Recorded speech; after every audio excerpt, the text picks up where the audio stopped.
നമ്മൾ ഇന്നുണ്ടല്ലോ ഒരു മട്ടൻ മന്തി കഴിക്കാൻ പോകും. കുറച്ച് കൊല്ലം മുന്നേ ഉള്ള ഞാനുണ്ടായിരുന്നു. അതായത് മട്ടനും മന്തിയും ഒന്നും ഇഷ്ടമല്ലാത്തൊരു ഞാനാണ് കുറച്ച് ദിവസം മുന്നേ മട്ടൻ മന്തി കഴിച്ച് പൂതി മാറാൻ ഒരിക്കലും കൂടി അവിടെ തന്നെ പോയി കഴിക്കണമെന്നും പറഞ്ഞു ഫവാസ്കാരെയും കൂട്ടി ഇറങ്ങിയത്. ഫവാസ്ക ഷോപ്പിൽ ആവശ്യത്തിന് വേണ്ടി പോയപ്പോ വെറുതെ ഇരുന്ന് ബോറടിക്കണ്ടല്ലോ എന്നിട്ടാണ് ഈ മാളിലേക്ക് കയറി. ഉദ്ഘാടനം കഴിഞ്ഞെങ്കിലും ഷോപ്പുകളൊന്നും ഓപ്പൺ ആയിട്ടില്ല. അതുകൊണ്ട് തന്നെ മാളിൽ കയറി ചുമ്മാതൊന്ന് കറങ്ങി നേരെ പുറത്ത്. അപ്പോഴേക്ക് ഫവാസ്കാന്റെ പണികളൊക്കെ തീർത്ത് ഫവാസ്ക എത്തിയിട്ടുണ്ട്. അല്ലെങ്കിലും ഞാനൊരു മന്തി ഫാനായതിന്റെ 3/4 ക്രെഡിറ്റും നമുക്ക് ഫവാസ്ക കൊടുക്കും. കാരണം ഫവാസ്കാനെ കല്യാണം കഴിച്ചതിന് ശേഷമാണല്ലോ ഞാനൊരു മന്തി ഫാൻ ആയത്. അപ്പൊ പിന്നെ ആ ക്രെഡിറ്റ് ആയിട്ട് ഇരിക്കട്ടെ. അങ്ങനെ കുറച്ച് നേരത്തെ കാത്തിരിപ്പിന് ശേഷം നമ്മുടെ അൽഫാം മന്തി എത്തിയിട്ടുണ്ട്. അപ്പൊ നിങ്ങൾ ആയിരിക്കും ഞാൻ മട്ടൻ മന്തി കഴിക്കാനല്ലേ വന്നേ. അതെ, അനക്ക് മട്ടനും മന്തിയും കിട്ടിയാൽ മതി, മട്ടൻ മന്തി തന്നെ ആവണമെന്നില്ല. അതുകൊണ്ട് മട്ടൻ ഫവാസ്ക എടുക്കാണ്ടിരിക്കാൻ വേണ്ടി ഫവാസ്കക്ക് അൽഫാം മന്തിയും ഞാൻ മട്ടൻ എക്സ്ട്രാ പറഞ്ഞു. എന്റെ ബുദ്ധി വിമാനം തന്നെ. സ്റ്റാർട്ടറായിട്ട് സൂപ്പ് ഇട്ടിട്ടുണ്ടെങ്കിലും അതിനോട് എനിക്ക് വലിയ ഇഷ്ടമല്ലാത്തതുകൊണ്ട് മന്തി വന്ന പടെ എന്റെ പണിയാൻ തുടങ്ങി. അല്ല, ഇതിനാണല്ലോ ഞാൻ വന്നത്. ഇപ്പൊ എഡിറ്റാക്കുമ്പോൾ ഒന്നുകൂടെ കഴിക്കാൻ തോന്നുന്നുണ്ടോ എന്നൊരു ഡൗട്ട്. പക്ഷെ എത്ര ഇഷ്ടത്തോടെ കഴിക്കാൻ ശ്രമിച്ചിട്ടും അൽഫാം മാത്രം എനിക്ക് ഇഷ്ടപ്പെടുന്നില്ല. അതെന്താണോ എന്തോ.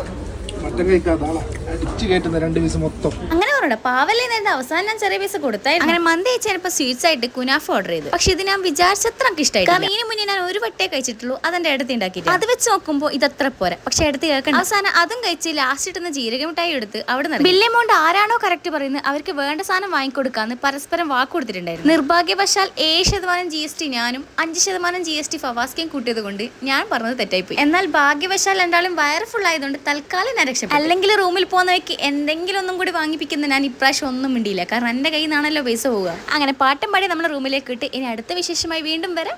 ബൈ.